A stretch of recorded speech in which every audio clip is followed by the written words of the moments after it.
Surgery. ఇది James హెరియట్ రాసిన కథ. ఒక కుక్క అతిగా తినడం వల్ల అనారోగ్యం పాలవుతుంది అనమాట. ఆ తర్వాత ఎటువంటి ఆపరేషన్ లేకుండా కేవలం క్రమశిక్షణతో ఎలా కోలుకుందో చెప్పే ఒక కథే ఈ యొక్క ట్రయంఫ్ ఆఫ్ సర్జరీ.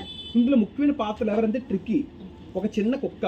తన ఒక యజమానురాళ్ళు పెట్టే అతిగా గారభం వల్ల చాలా లావుగా తయారైపోద్ది ఆ కుక్క. మిస్టర్ స్పంపరీ, ట్రిక్కీ మిస్టర్ స్పంపరీ అంటే కుక్క యజమానురాలు అనమాట.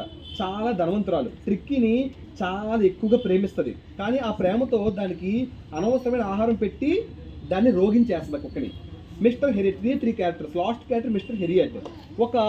ఇతను ఒక వెటర్నరీ డాక్టర్, తెలివైన వాడు మరియు ప్రాక్టికల్గా ఆలోచించే వ్యక్తి. ఈ కథ స్టోరీకి వెళ్తే ట్రిక్కీ చూడటానికి చాలా పెద్ద లావుగా ఉన్న కుక్క. దాన్ని బ్లోటెడ్ సాసేజ్ అని అంటారు. అది ఏమీ తినకుండా కేవలం వాంతులు చేసుకుంటూ నీరసంగా ఒకరోజు పడిపోయింది. దీనికి కారణం తను మిస్టర్ స్పంపరీ ఏమనుకుంటుందంటే దీనికి ఐస్ క్రీములు, చాక్లెట్లు, హార్లిక్స్ వంటివి విపరీతంగా పెట్టడమే. అందువల్లది వామిటింగ్స్ చేసి కింద పడిపోద్ది. అప్పుడు వెంటనే ట్రిక్కీని కాపాడాలంటే దాన్ని ఇంటి నుండి దూరం చేయాలని డాక్టర్ హెరియట్ నిర్ణయిస్తాడు.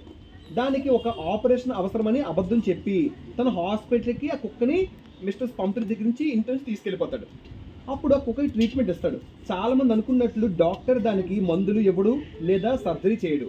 మొదటి 2 రోజులు దానికి కేవలం నీళ్లు మాత్రమే ఇస్తాడు, ఆహారం ఇవ్వడు.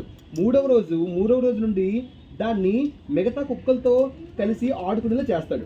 సరైన ఎక్సర్సైజ్ చేపిస్తాడు, కంట్రోల్ ఫుడ్ పెడతాడు. ట్రిక్కీతో మార్పుని కంప్లీట్గా వచ్చేస్తుంది.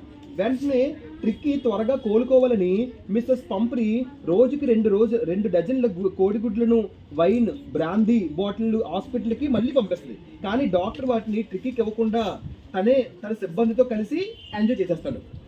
ఫైనల్గా 15 రోజుల తర్వాత ట్రిక్కీ చాలా యాక్టివ్గా, దృఢంగా మారిపోద్ది.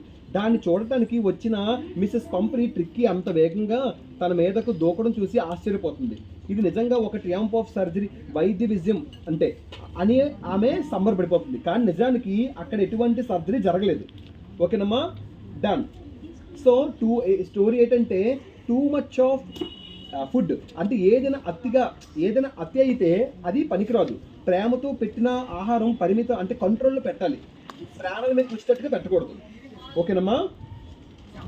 ఈ లెసన్లో మోరల్ ఏంటంటే ఈ లెసన్కి వచ్చి మోరల్ మనకి టూ మచ్ ఆఫ్ ఎనీథింగ్ అంటే ఎక్కువగా మిస్సెస్ స్పంపరీ ట్రిక్కీని అమితంగా ప్రేమించింది. కానీ ఆ ప్రేమతో దానికి అవసరాన్ని మించి ఆహారం పెట్టింది. ఆ అతి ప్రేమ వల్లే ఆరోగ్యం దెబ్బతిన్నది.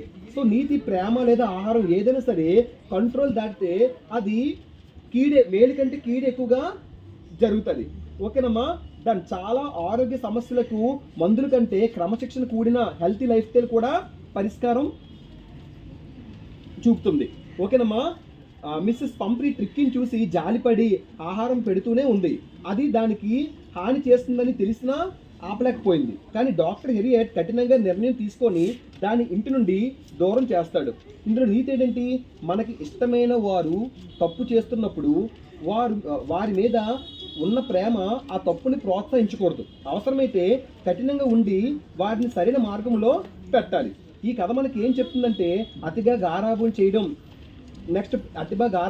అనేది ప్రమాదకరం. ఈ కథ చెప్తుంది మనిషికి ఖరీదైన వైద్యం కంటే సామాన్య జ్ఞానం మరియు క్రమశిక్షణ ఎంతో గొప్పదని ఒక లెసన్ మనకి గొప్పగా చెప్తుంది. ఇదమ్మా ట్రయంఫ్ ఆఫ్ సర్జరీ లెసన్.